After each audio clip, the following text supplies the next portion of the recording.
আসসালামু আলাইকুম এভরিওয়ান, সবাই কেমন আছো? আলহামদুলিল্লাহ আমি ভালো আছি। আশা করছি তোমরা সবাই ভালো আছো, সুস্থ আছো। তো চলে আসলাম নতুন একটা ব্লগ ভিডিও নিয়ে। তো আমাকে দেখে কি মনে হচ্ছে আমি ইফতারির পর থালা বাসন ধুচ্ছি? না না না, তা না। আমি আসলে আমার ঘরের কিছু জিনিস ধোয়া পাকা করছি। সেগুলো হচ্ছে গিয়ে র্যাকের যে জিনিসগুলো ছিল সেগুলো ধোয়া পাকা করছি।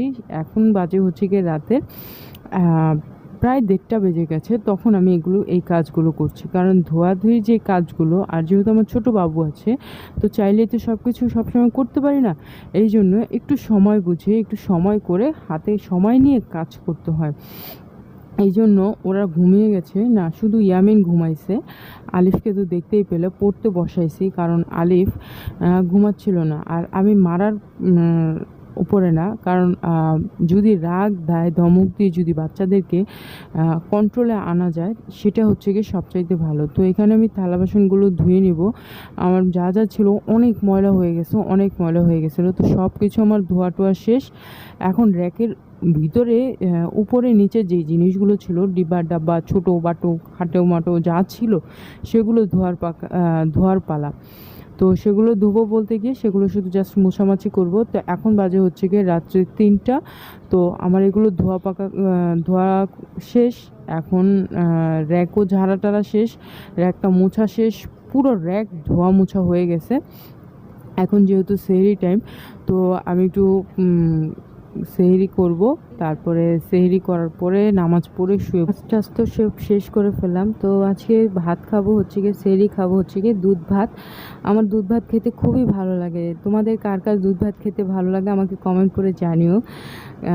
দুধ ভাত খেতে না খুবই মজা লাগে, তেমন একটা ছোট ছোট বাচ্চা ফিল হয়। আর আসলে মজা লাগে, এটার জন্য না আলাদা একটা ফিলিং আসে, সেটা আসলে ভাষায় বোঝানোর মতো না। তো সকাল সকাল ঘুম থেকে উঠে গেলাম।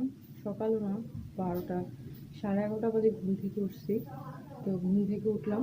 তা এখন হচ্ছে গিয়ে পালা র্যাকটা গোছানো, কারণ র্যাকটা গোছাতে হবে। আর এখানে যা আছে সেগুলোকে জায়গা মতো রাখতে হবে, কারণ আমার ঘর ছোটো, আর যেহেতু ছোটো বাচ্চা আছে, তো সব কাজ আমি এইভাবে ফেলে রাখতে পারবো না। তো এগুলো আমার এখনই গুছাইতে হবে। তো আমি এখানে এখন গুছাই ফেলবো। তো চলো আগে কাজটা শেষ করি। আর সকাল সকাল উঠে মেহেদি দিছি, আব্বু মেহেদি আনছিল। তো আম্মু মেহেদি দিয়ে দিল, মেহেদি দিছি। তো চলো এই কাজটা আগে শেষ করি। আমার একটা গুছানো হয়ে গেছে, হাবি জাবি ভরা, মানে ওইরকম যে দরকারি কিছু আছে তা না, অল্প স্বল্প জিনিস আমার একটা সংসারে যেটুকু থাকার দরকার বা যেটুকু দরকার সেইটুকুই আছে।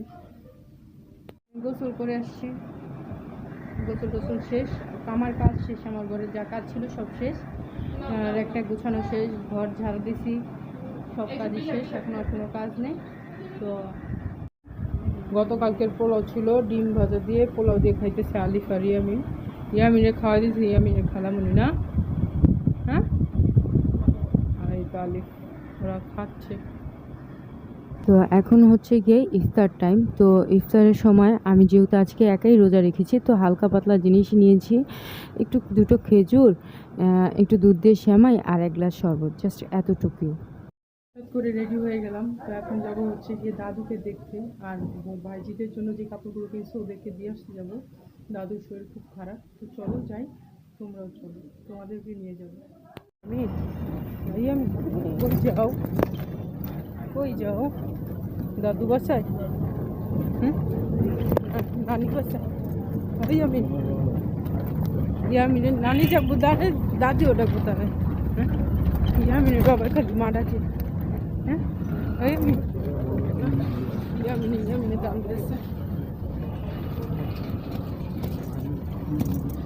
আজকে দাদুকে দেখার পর এত খারাপ লাগছিল, এত কষ্ট লাগছিল যে আসলে ওনার জন্য কিছুই করতে পারি না, ওনাকে কোনোভাবে সেবা যত্ন করতে পারি না। উনি এতটা পরিমাণ দুর্বল, এতটা পরিমাণ অসুস্থ যে ওনার জন্য আমি কিছুই করতে পারি না। আমার এটা ভেবেই না অনেক কষ্ট লাগে। জানি না কখন কি হয়, তবে খুবই খারাপ লাগলো আজকে দাদুকে দেখে। দাদুর শরীরটা খুবই খারাপ, সবাই আমার দাদুর জন্য দোয়া করো, সে খুবই অসুস্থ। এখনকার দিনে মানুষ ঈদের সালামি দেয় না, ঈদ গিফট হিসাবে আইসক্রিম কিনে দেয়।